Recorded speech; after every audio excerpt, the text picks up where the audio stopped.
thorough job in the letter of pointing out traffic, and although I think that we could suggest that we are fully aware of additional mitigation projects that could be proposed as part of the EIR, wouldn't be maybe I mean, like we all said, that there are projects out there that they could do to mitigate this issue and to have a significant impact. Because, I mean, if my understanding of how this typically works is if you don't ask this, if the specific question isn't asked, are our comments broad enough to require them to come up with mitigation measures, other than just saying there are none and we're not it's take it or leave it? Our comments were intended to give them a notion of what we believe could provide minimized impacts. They don't have to listen or implement what we're requesting. And if they don't, then that'll be a decision that'll come back to the folks at this table and the folks at that table to determine what our next steps are.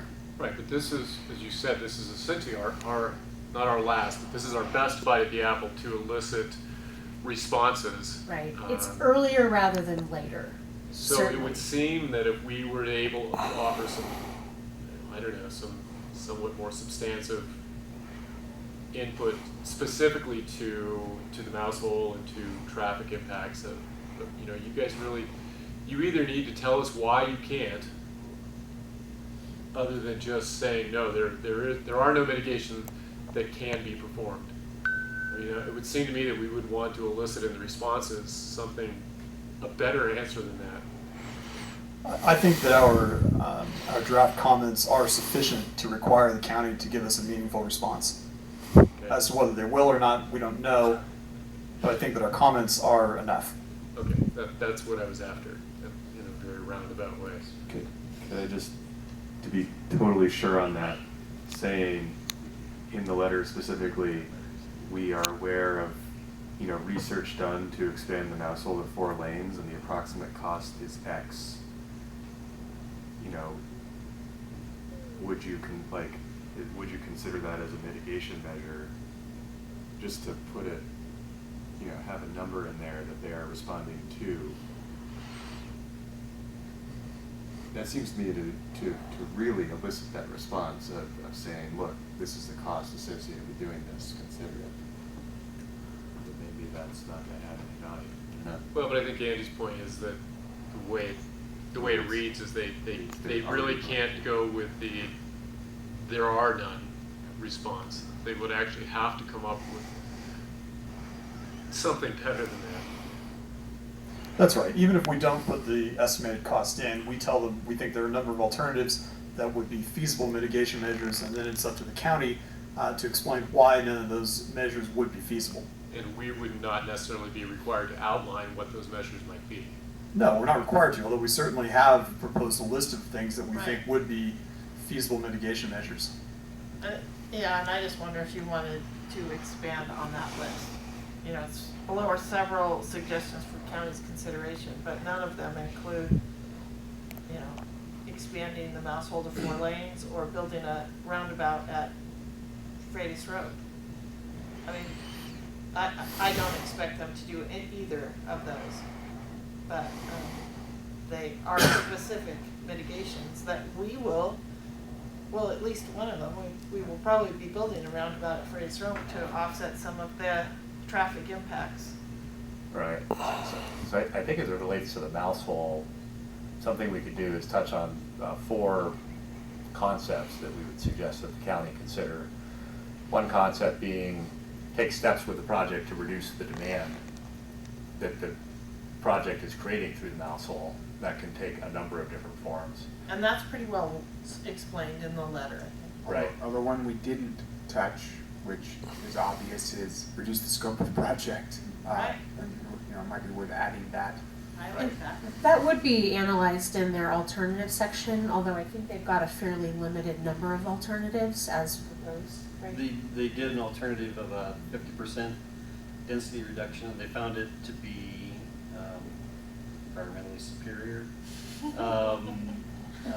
And it reduced many of the impacts, but they weren't sure if it if it was truly feasible or not. But there is some work on it. Does it have to be that one? Could it be other components that could address that? So reducing demand is one concept that we've touched on.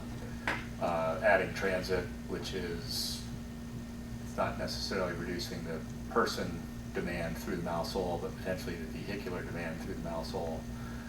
A third is make it bigger, right?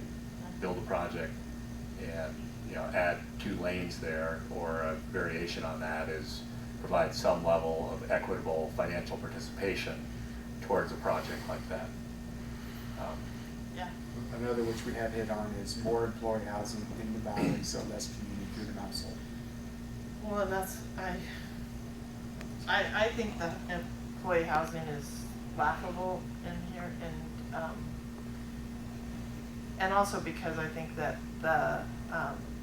we talked a lot when we were talking about businesses coming to town, the living wage argument, and I would apply that same to them, and I don't know that Placer County's ever looked at their employees in the focus of living wage, but I would bet that it's probably a 90% are below the living wage that we established. So that means that 90% of their employees require subsidized housing of some sort in the community.